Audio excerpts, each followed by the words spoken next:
Assalamualaikum warahmatullahi wabarakatuh. Wilujeng enjing sadayana kumaha damang. Alhamdulillah teman-teman ya. Semoga kita semua selalu berada dalam lindungan Allah dan selalu diberikan kesehatan. Amin. Teman-teman, kita masih belajar di tema 2, yaitu kejadian dina kehidupan. Kejadian dalam kehidupan. Nah, hari ini kita belajar mengenai kalimah pananya. Kalimah pananya atau kalimat tanya ya. Kalimah pananya nyaeta kalimah nu dikedalkeun pikeun nanyakeun hiji hal.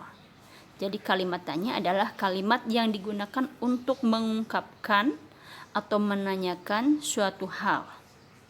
Dina basa tulisan kalimah pananya ditungtungan ku tanda pananya. Jadi dalam bahasa tulisan kalimat tanya itu biasanya diakhiri dengan tanda tanya. Ari dina kalimah lisan mah kalimah pananya teh lentongna ditaikeun. Jadi kalau dalam kalimat lisan, kalimat tanya itu akhirnya atau akhir kalimat itu di intonasinya dinaikkan ya. Lentong itu intonasi. Intonasi dari kalimat tanya itu dinaikkan itu dalam bahasa lisan. Nah, kalimah pananya umumna make kecap pananya. Jadi kalimat tanya itu digunakan umumnya atau biasanya menggunakan kata tanya. Kecap pananya nu dipakai dina kalimah pananya. Jadi kata-kata yang biasa dipakai dalam kalimat tanya diantaranya hiji mana. Kecap mana dipakai pikeun nunjukeun arah atau pilihan. Jadi kata mana itu dipakai untuk menunjukkan arah atau pilihan. Biasana kecap mana sok dibere kecap pangantep nu di kati ya.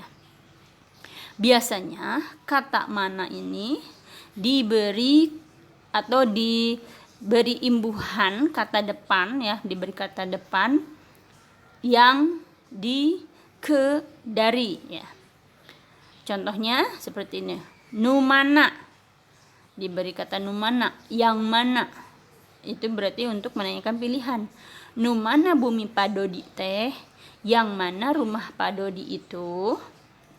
Kemudian di mana. Nah, menggunakan kata depan di. Ini menandakan bahwa kalimat ini menanyakan suatu tempat. Di mana buku teh disimpanna, di mana buku itu disimpannya. Jadi menanyakan letak suatu benda atau barang atau suatu tempat ya. Kemudian yang bagian C adalah ti mana, dari mana. Ini menanyakan asal atau cara ya. Asal atau cara. Ti mana asalnya buah naga, dari mana asalnya buah naga ya. Naha. Nah, yang kedua adalah naha atau kunaon. Naha itu sama artinya dengan kunaon. Artinya kenapa? Naha aganda ngadadak mulang. Kenapa aganda mendadak pulang? Itu artinya sama dengan kalimat seperti ini. Kunaon aganda ngadadak mulang. Sama ya. Naha atau kunaon itu. Artinya kenapa aganda mendadak pulang? Yang ketiga adalah iraha. Iraha itu untuk menanyakan waktu ya. Kapan? Iraha milang kala ika. Kapan ulang tahun Ika? Jadi milang kala itu artinya ulang tahun, tepung tahun. Iraha ulang tahun Ika, kapan ulang tahun Ika ya. Kemudian iraha ganda teh jolna, kapan ganda itu datangnya.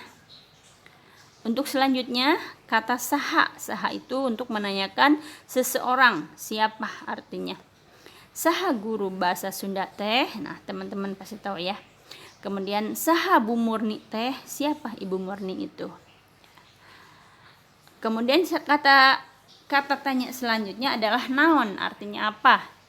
Naon ini biasanya dipakai untuk menanyakan hal, perkara, barang atau alat ya. Pikeun nanyakeun hal, perkara, barang atau alat. Jadi kata naon ini digunakan untuk menanyakan hal, suatu perkara, suatu barang atau alat ya. Biasanya kecap naon sok dibarengan kecap pantetan. Nah, kata naon juga suka diberi kata depan ku atau yang, tina atau dari, kana. Menggunakan apa? Sababna, sebabnya ya. Contoh, naon ieu teh? Apa ini? Kunaon becerik. Nah, kunaon berarti ini kata naon mendapatkan kata depan ku ya, mendapat kecap kantatan ku. Jadi kunaon, kenapa kamu nangis? Tina naon comro teh dijieuna. Jadi dari apa comro itu dibuatnya? Tina itu artinya dari ya. Dari apa comro itu dibuatnya? Kemudian kata selanjutnya, kana naon angkat ka sakola teh? Kamu naik apa? Berangkat ke sekolah tuh. Naik apa berangkat ke sekolah itu? Berarti menanyakan alat ya, menanyakan alat. Naon sababna walungan Citarum kiruh? Apa sebabnya Sungai Citarum keruh? Nah, ya. Contohnya seperti ini kata-kata tanyanya. Tadi menggunakan bahasa lisan itu kan seperti ini. Kumaha keayaan Abah di Bulembur? Naik kan, intonasinya naik. Kalau kata dalam bahasa tulisan kan diakhiri dengan tanda tanya, tetapi kalau dalam bahasa lisan intonasinya naik. Kumaha keayaan Abah di Lembur? Naik. Kumaha artinya bagaimana, dipakai untuk menanyakan keadaan atau cara.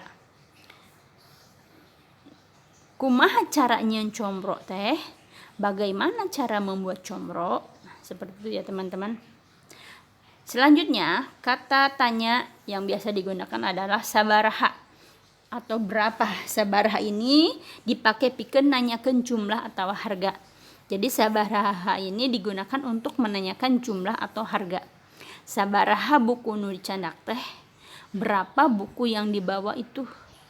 Sabaraha harga jeruk sakilona? Berapa harga jeruk sekilonya? Nah, teman-teman, demikianlah penjelasan dari Bu Leni ya mengenai kata tanya. Jika ada yang masih belum paham, teman-teman boleh bertanya sama Bu Leni. Terima kasih atas perhatiannya. Assalamualaikum warahmatullahi wabarakatuh.